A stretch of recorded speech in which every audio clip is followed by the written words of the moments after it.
बदसूरत बत्तख की कहानी।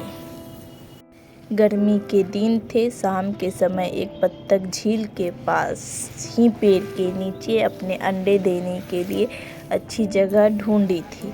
उसने वहां पर 5 अंडे दिए। उसने देखा कि उसके 5 अंडों में से एक अंडा सबसे बहुत अलग है, जिसे देखकर वह परेशान हो रहने लगी।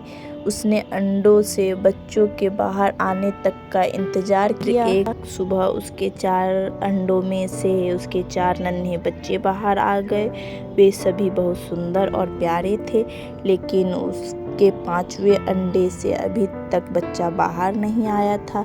बत्तख ने कहा कि यह 5वें अंडे का बच्चा उसका सबसे सुंदर बच्चा होगा, तभी वह बाहर आने में इतना ज़्यादा समय ले रहा है। एक सुबह वह 5वां अंडा भी फूट गया। उसमें से एक बदसूरत बत्तख का बच्चा निकला। बत्तख का यह बच्चे अपने बाकी के 4 भाई बहनों से बहुत बड़ा और बदसूरत था। यह देखकर बत्तख माँ बहुत उदास हो गई।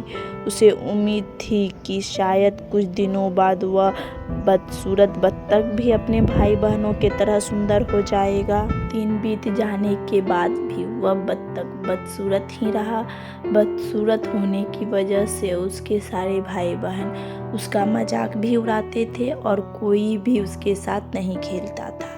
वह बदसूरत बत्तख का बच्चा बहुत उदास रहने लगा। एक दिन झील में अपनी परछाई देखते हुए वह बदसूरत बत्तख का बच्चा सोचने लगा कि अगर उसने अपने परिवार को छोड़ दिया तो वे सारे बहुत खुश हो जाएंगे। वह किसी दूसरे जंगल में चला जाएगा। यही सोचकर वह किसी घने जंगल में चला गया।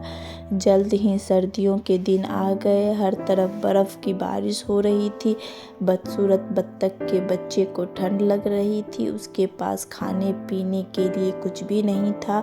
वहाँ से वह एक बत्तख के परिवार के पास गया। उन्होंने उसे भगा दिया। फिर वह एक मुर्गी के घर गया। मुर्गी ने भी उसे चोंच मारकर भगा दिया। उसी रास्ते में उसे एक कुत्ते ने देखा, लेकिन कुत्ता भी उसे छोड़कर चला गया। बदसूरत बत्तख उदास मन से सोचने लगा कि वह इतना बदसूरत है कि कुत्ता भी उसे नहीं खाना चाहता। उदास होकर वह बदसूरत बत्तख का बच्चा फिर से जंगल जाने लगा। रास्ते में उसे एक किसान दिखाई दिया। वह किसान उस बदसूरत बत्तख को अपने घर ले गया। वहाँ पर उसे एक बिल्ली परेशान करने लगी, तो वह वहाँ से भी भाग गया और फिर से एक जंगल में रहने लगा। कुछ ही दिनों में बसंत का मौसम आ गया। अब वह बदसूरत बत्तख भी काफ़ी बड़ा हो गया। एक दिन वह एक नदी के किनारे टहल रहा था। वहाँ पर उसने एक सुंदर राजहंसी को देखा। उससे उसको प्यार हो गया, लेकिन फिर उसे लगा कि वह एक बदसूरत बत्तख है, इसलिए उसे वह राजहंसी कभी नहीं मिलेगी। शर्म से उसने अपना सिर झुका लिया। तभी उसने नदी के पानी में अपनी परछाई देखी और वह हैरान हो गया। उसने देखा कि अब वह बहुत बड़ा हो गया है और एक सुंदर राजहंस में बदल गया है। उसे यह एहसास हो गया कि वह एक हंस है।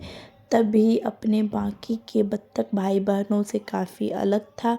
जल्द ही उस बदसूरत बत्तख से राजहंस बने। उस हंस ने हंसनी से शादी कर ली और दोनों खुशी खुशी रहने लगे। कहानी से सीख: सही समय आने पर हर कोई अपनी सही पहचान कर सकता है, तभी वह अपने गुणों को पहचान कर अपने दुखों को दूर कर सकता है।